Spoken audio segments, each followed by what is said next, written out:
Chers Souvignissoises, chers Souvignissois, lors de précédents vœux, je n'imaginais pas que nous serions encore aujourd'hui dans des conditions sanitaires telles qu'ils nous sont imposées. Et j'espère que ça ne durera plus très longtemps maintenant, mais ça impacte beaucoup nos vies, et ça je le sais bien, surtout notre vie collective et associative. Au vu des conditions sanitaires actuelles, beaucoup de grands événements ont été annulés. Nous avons été contraints d'annuler, bien sûr, le salon du livre, nous avons annulé le salon des plantes, nous avons aussi annulé, et je le regrette beaucoup, la foire médiévale, ainsi que, pour les anciens, le repas du CCAS, le repas traditionnel des anciens, qui est aussi l'occasion de se rencontrer et de passer un moment convivial ensemble. On a compensé cet instant par des bons que nous avons remis à tous les anciens de la commune. C'est bien entendu une petite compensation. Ça ne remplace pas le repas annuel où chacun se rencontre et on raconte les histoires d'aujourd'hui, d'hier et de demain. Mais enfin, bon, c'est toujours un petit peu mieux que de ne rien faire. Je souhaite aussi que nous allions très vite de l'avant, dans les meilleures conditions possibles, en s'appuyant sur nos bénévoles, nos associations, que l'activité des commerces reprenne, que nos entreprises puissent s'engager sur de nouvelles choses, que de nouvelles entreprises viennent s'implanter. Et je voudrais particulièrement remercier la boulangerie Quinet, qui a fait beaucoup d'efforts pour pouvoir garantir la continuité de la fourniture de pain pendant toute cette période, y compris pendant la période de leur congé. Et donc vraiment, je les en remercie beaucoup. Je voudrais aussi remercier les assesseurs, ceux qui ont permis d'organiser dans de bonnes conditions l'organisation des élections régionales et cantonales, surtout dans des conditions un peu difficiles, des conditions sanitaires difficiles. Et vraiment, je tiens à les remercier. Votre conseil municipal aujourd'hui est au travail. On cherche à rénover, améliorer notre village, sans cesse, améliorer le cadre de vie. Mais aussi, je voudrais avoir une pensée aussi pour le personnel de la mairie, qui s'est engagé aux côtés du conseil municipal, d'être dynamique, d'être connu, et donc vraiment je remercie leur travail qui va des fois bien au-delà de leur simple mission, mais aussi parfois avec une participation bénévole importante. Quels sont les grands projets aujourd'hui? Eh bien, comme vous avez pu le constater, on a lancé la maison Pan de Bois, qui est donc à l'angle de la rue Minier et de la rue de la Verrerie. C'était une ruine qui menaçait vraiment de s'effondrer. Aujourd'hui, grâce aux aides de la région, du département, on va pouvoir faire une jolie maison des associations. Le plan architectural a été validé par l'architecte des bâtiments de France, et donc malgré un chantier qui va durer plusieurs années, on aura à cet angle-là une très jolie maison qui sera représentative de notre village. Je voudrais aussi parler des grands travaux de restauration, bien sûr, de la Prieurale, qui est quand même une chance inouïe pour notre petite communauté de disposer d'un site tunisien assez exceptionnel. Et donc, nous allons engager des travaux importants de rénovation sur le portail occidental, sur les toitures, et bien sûr sur la chapelle neuve, la chapelle dite des Bourbons, qui menace aussi dangereusement la ruine. Donc c'est grâce aux aides aussi que nous obtiendrons de l'État, de la région, du département, de la communauté d'agglo, nous pourrons faire ces travaux. Les autres travaux importants qui touchera notre cadre de vie, je pense bien entendu à une crèche. On envisage de faire un espace petite enfance du côté de l'école maternelle, du côté de la garderie, à côté du centre social. J'espère vraiment pouvoir faire dans les années à venir une crèche qui nous permettra de pouvoir favoriser l'installation de jeunes couples, de jeunes parents, de faire arriver des enfants, sauver nos écoles, peut-être réouvrir une classe maternelle, et puis bien entendu alimenter avec l'évolution des âges l'école primaire, et donc de garder un pôle dynamique grâce à tous nos jeunes dans notre petite commune. Bien sûr, on a d'autres travaux, la rénovation du centre-bourg. L'idée aussi, c'est de favoriser l'installation en centre-ville de jeunes couples, des apprentis, aussi des nouveaux commerces. Je suis souvent sollicité, peut-être pour des gens qui souhaiteraient s'installer dans Souvigny. Donc on va pouvoir aussi rénover un peu ce centre-bourg. On aura certainement à rediscuter tous ensemble avec vous sur les problèmes de la circulation, les problèmes des parkings. Je sais que c'est important, il faudra qu'on en reparle. Je pense que c'est vraiment une chance que nous avons de vivre à Souvigny, de par son environnement. C'est le côté rural, convivial, et sans doute l'arrivée aussi de nos jeunes, avec des clubs dynamiques. Je pense au foot, bien sûr, le centenaire en 2022 du club de foot. Je pense à notre centre social, qui est aussi très dynamique. Je voudrais vraiment vous souhaiter à tous et à toutes une très bonne année 2022, conviviale, dynamique et permettant la relance de notre village. Je compte sur vous.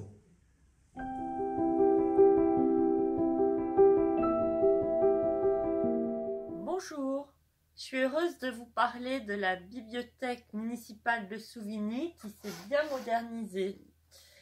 En cette période de fête, nous vous présentons tous nos vœux avec les membres de ma commission. Nelly Mérité, Jean-Paul Petit, Jocelyne Desflippons, Armanda Léraud, Nelly Pommier et Éric Chérillon.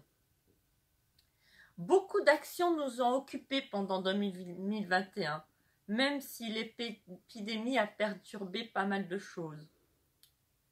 Tout d'abord, du point de vue de la communication, pour mieux informer les Souvignissois, un nouveau site de la ville a été créé.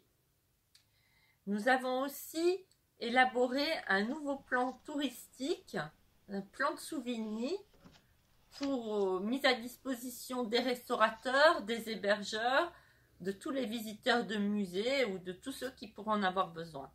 Du point de vue culturel, l'expo du musée sur les fouilles archéologiques a très bien fonctionné puisqu'elle a attiré plus de 5400 visiteurs, tout comme les expos gratuites organisées à Saint-Marc dans le cadre des estivales, très variées et toutes de qualité. En parallèle, le rangement des réserves et le référencement des collections s'est poursuivi pour garder l'appellation Musée de France. Du point de vue économique maintenant, on peut dire que le développement touristique continue et ce malgré les périodes de fermeture. La municipalité essaie d'ailleurs d'encourager au mieux les commerçants. Par exemple, elle a mis à disposition d'un des restaurateurs une terrasse. Elle a aussi organisé un système de bons repas par le CCAS. Comme on n'a pas pu faire un repas, hélas, groupé, les personnes ont eu des bons pour aller dans les restaurants de Souvigny. Elle a aussi encouragé les artisans en organisant le concours des bancs poèmes qui s'est terminé par l'achat d'un banc en pierre qui restera sur l'esplanade à côté de l'église. La ville essaie aussi de trouver une solution pour chacune de ces entreprises. Elle a, par exemple, permis à SAV03, devenue la société Elisa, de devenir propriétaire de ses locaux. La commune n'oublie pas non plus ses associations. Nous avons tous à cœur de continuer ces activités et ce malgré les difficultés engendrées par la pandémie. On a tous regretté l'annulation de la foire médiévale et on a essayé d'organiser d'autres petites manifestations pour animer Souvigny, comme par exemple les marches animées faites par la commune et le centre social. Nous encourageons toutes les manifestations organisées par chacune des nombreuses associations de Souvigny en aidant en particulier à leur communication, qu'elles soient sportives ou culturelles, et nous remercions vraiment les efforts de chacune d'elles. Le bien vivre à Souvigny est notre credo. C'est pourquoi le fleurissement est une des préoccupations principales. Et si nous pouvons remercier les jardiniers pour le beau travail accompli dans le jardin du Prieuré et les divers massifs du centre-ville, nous essayons aussi d'améliorer le cadre de vie pour chacun. Et c'est ainsi que des arbres ont été plantés au Clolon récemment. Enfin, des travaux à venir seront conditionnés par les résultats de l'étude centre-ville-centre-bourg et par l'élaboration du projet scientifique culturel avec l'aide de la DRAC. Et nous croyons tous très fort à leur candidature de Souvigny comme site clunisien européen à l'UNESCO. Bonne année à tous!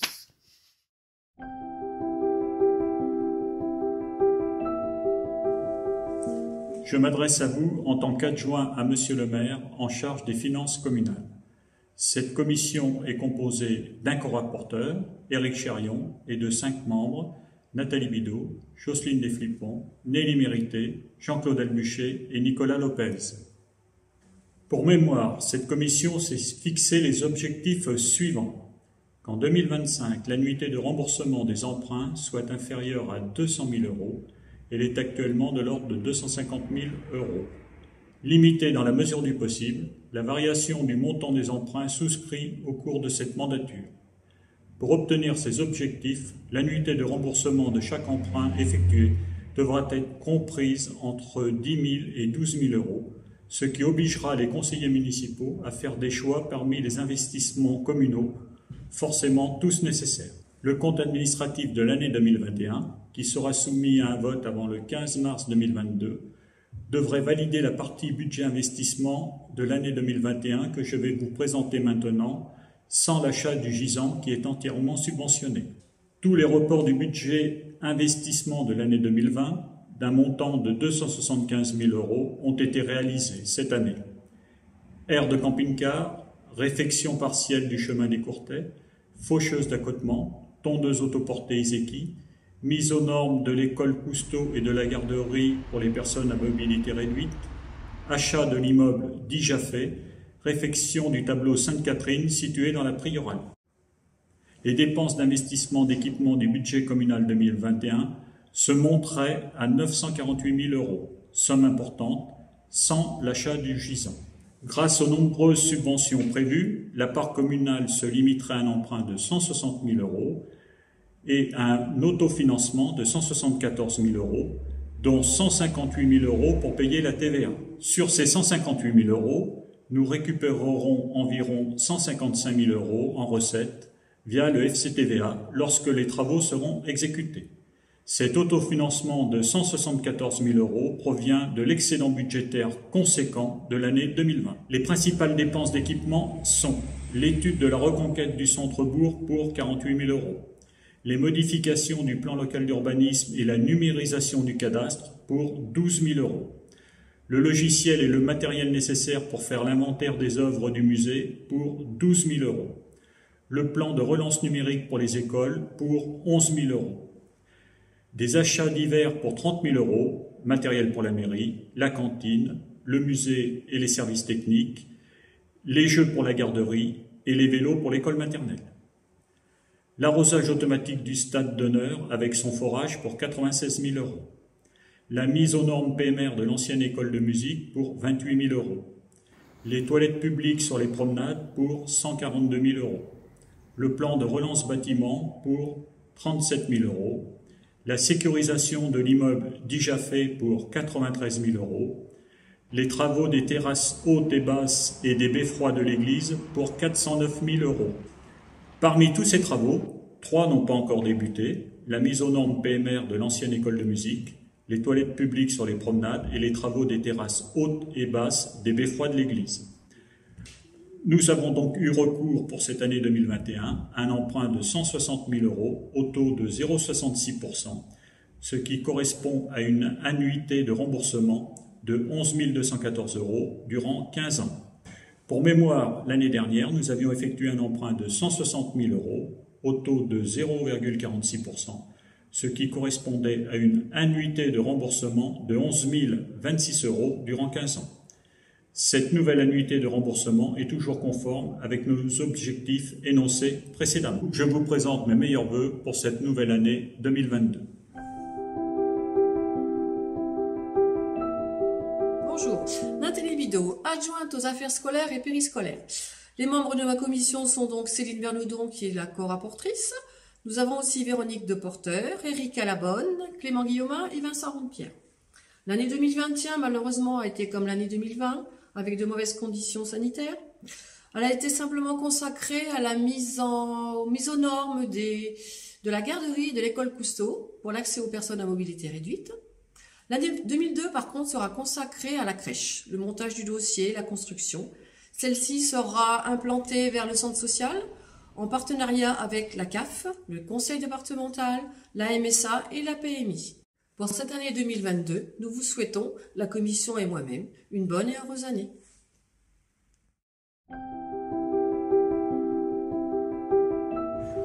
Bonjour, nous terminons une année assez délicate encore. Divers travaux et investissements ont été réalisés. 2 plans inclinés permettant l'accès aux personnes à mobilité réduite ont été réalisés à l'école Cousteau et à la garderie de l'entreprise Berella Lopez. Nous avons inauguré l'aire de camping-car, route de Moulins, en juin dernier, où des colonnes de tri ont été installées par le Sictum Nord-Allier. 3 colonnes ont également été installées au bout du chemin des Méniens. Une mise aux normes de l'installation électrique à la mairie a été réalisée par l'entreprise Serge Frédéric. La salle de réunion a été équipée d'un vidéoprojecteur et d'un écran.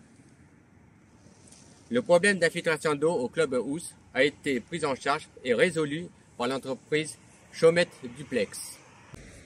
L'irrigation du stade a été réalisée par l'entreprise Trèves. Le forage se fera par Forage Sud en début d'année 2022, en ce qui permettra un arrosage plus uniforme et une économie d'eau. Nous avons pris du retard concernant les toilettes publiques, suite à la visite des bâtiments de France. Toutefois, les travaux devraient commencer à partir du printemps prochain. Nous avons investi dans un tracteur tondeuse, un broyeur d'accotement et dernièrement une élagueuse électrique. Le broyage des branches se fera par le prêt d'un broyeur par le Sictum pour faire du compost. Les employés municipaux ont terminé l'aménagement des 3 locaux du service technique destinés aux archives du musée. Actuellement, ils effectuent la réfection d'un logement situé au-dessus de l'école des filles, retrouvé dans un état désastreux. Concernant la voirie, la route de la Folie sera sécurisée au niveau de l'arrêt de bus. 5 routes seront refaites, subventionnées par le département à 30%. Dispositif tous les 2 ans. Tous les projets réalisés en cours et à venir demandent beaucoup de temps et de travail à chacun des élus, des diverses commissions et des services. Je les remercie sincèrement pour leur investissement personnel. Je vous souhaite à tous une très bonne année.